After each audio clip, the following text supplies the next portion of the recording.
ওকে বন্ধুরা, এখন আমি দেখাবো এটা কীভাবে লাগানো হয়। এটা সম্পূর্ণ আগলা, এটা খুলে নিয়ে এখন এটা লাগানো হবে।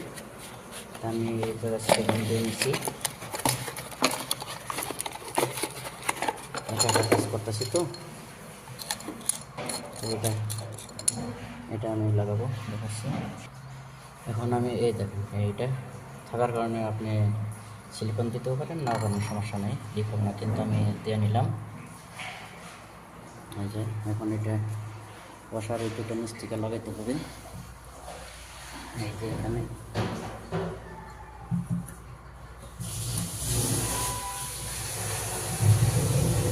আমি এটা লাগাবো, তো আমি এটা লাগানো শেষ। এখন এটা সুন্দর করে পরিষ্কার করবো।